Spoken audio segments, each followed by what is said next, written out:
I want to get this right, so I want to look at my notes for this. According to this, you are black. Is that correct? That is correct. That is correct. Okay. Not African American. That's not a term I like. How come you don't like the term African American? Ridiculous. I was born and raised in America. I've never been to Africa. Why am I an African American? Most of my people have been here longer than most of the other people in this room. Yet most people don't have a hyphen. I'm an Italian American, Greek American, Romanian American. It's an absurd term. It's a term that Jesse Jackson almost single-handedly crammed down the throats of our media, and after Jackson began to talk about why blacks should have some connection to Africa, all of a sudden, New York Times, LA Times, all of the media began using that expression. It's ridiculous. Yeah. So the guys that use these phrases, what are they going for there? Well, what is the goal there? The goal is to tell black people that we're victims, that discrimination and racism remain major problems in America when in fact they don't, and they want black people to vote for the Democratic Party. The Democratic Party gets 95% of the black vote, and the reason they get it is because blacks are convinced that the #1 issue facing the country right now is social justice, racist white cops, discrimination, systemic racism, microaggression, whatever new word they come up with, and it's a bunch of nonsense. The #1 problem domestically facing this country is a breakdown of the family. A black kid, or a kid, not just a black kid, a kid raised without a dad is 5 times more likely to be poor and commit crimes, 9 times more likely to drop out of school, and 20 times more likely to end up in jail. So you're far more likely to end up in jail without having a dad than you are because of a white racist cop. Right. So, but you wouldn't not acknowledge that there are some systemic issues. Give me an example. Tell me what you think the most systemic racist issue is. What is it? Well, I would say that because black people in most cases, in many cases, were descendants of slaves, that racism as an institution, that it just, a certain amount of it just exists. 2015? Give me the most blatant racist example you can come up with right now.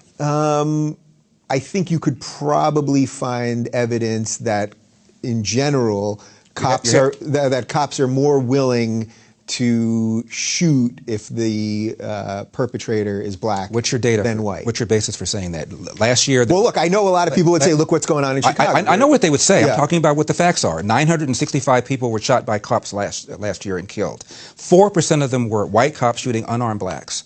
In Chicago in 2011, 21 people were shot and killed by cops. In 2015, there were 7. In Chicago, which is a third black, a third white, and a third Hispanic, 70% of the homicides are black on black. About 40 per month, almost 500 per year, last year in Chicago, and 75% of them are unsolved. Where is the Black Lives Matter on that? The idea that a racist white cop and shooting unarmed black people is a peril to black people is BS. It's complete and total BS. And the reason for these so-called activists saying this is the assumption that racism remains a major problem in America. The media, CNN, especially MSNBC, runs down whenever a black cop shoots somebody, and it's some march on Washington. It's ridiculous. Black people, half the homicides in this country are committed by and against black people. Last year there were 14,000 homicides. I'm not talking about suicides. I'm talking about homicides. Half of them were black. 96% of them black on black of that 7,000. Where's the Black Lives Matter people on that? In Baltimore, where Freddie Gray was killed. Freddie Gray died in a van. I shouldn't say was killed. Died in a van. Yeah. You have a city that's 45% black. City council is 100% Democrat. The majority of city council is black. The top cop at the time was black. The number 2 cop was black. The majority of the command staff is black. The mayor is black. The AG is black. And yet here we are talking about racism. I mean, it's absurd. And in the last 30 or 40 years, the percentage of suspects killed by cops who are black has declined 75%. However, the percentage of whites killed by cops has flatlined. Yeah. And so, if anything, people are more concerned about shooting black people for fear that they're going to be called racist. And almost every one of these incidents, whether it's Eric Gardner in New York, who died because he was selling Lucy's and resisted arrest, whether it's Tamir Rice in Cleveland, who was twirling around the gun, whether it's Michael Brown in Ferguson, who had just committed a strong arm robbery, almost every one of these incidents involved somebody resisting arrest. Why don't you just do what the police tell you? My dad said, when I get pulled over, have my hand at 10 o'clock, have my hand at 2 o'clock, say yes, sir, say no, sir, make sure my paperwork is in order, and if I feel the cop is mistreating me, get a badge number and deal with it later on. If Jesse Jackson and Al Sharpton and Obama and the whole group of them told black people to do that, we'd have a lot fewer of these things to deal with in the first place. Yeah. The biggest burden that black people have, in my opinion, again, is the percentage of blacks, 75% of them, that are raised without fathers. And that has every other social negative consequence connected to it. Crime, not being able to compete economically in the country, being more likely to be arrested, that's the number one problem facing the black community. And when I hear people tell me about systemic racism or unconscious racism, I always say, give me an example, and almost nobody can do it. So the family stuff, so I'll follow your logic there on the family stuff. What can actually be done about that then? I mean, because that's a big reverse the welfare state.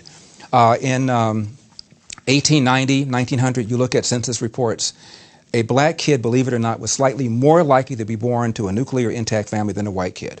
Even during slavery, a black kid was more likely to be born under a roof with his biological mother and biological father than today. What's happened is we launched this so-called war on poverty in the 60s. Where literally Lyndon Johnson sent people knocking on doors. I lived in the 60s, and people knocked on doors apprising women of their availability to welfare, provided there was no man in the house. And we went from 25% of blacks being born outside of wedlock in 65 to 75% right now. And you look at how much money that we spent on welfare, and the lines are parallel. It was a neutron bomb dropped on this country, not just on the black community, but on people in general. At one time, only about 5% of whites were born outside of wedlock. Now, 25% of whites are born outside of wedlock. It is the number one problem in this country, and what we've done, in my opinion, is we've economically incentivized women to marry the government, and we've allowed men to abandon their financial and moral responsibility. And now we have this.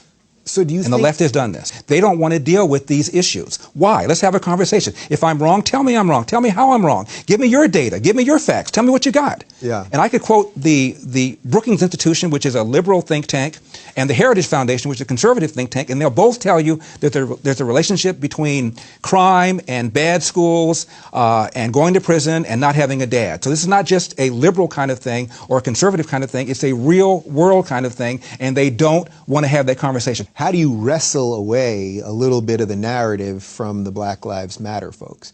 Because obviously I tell the truth. You care about the same things. Of course right? I do. I tell the truth. I talk about the number one cause of preventable death for young white men is car accidents. The number one cause of preventable death for young black men is homicide committed by other young black men. I tell the truth. I give the facts.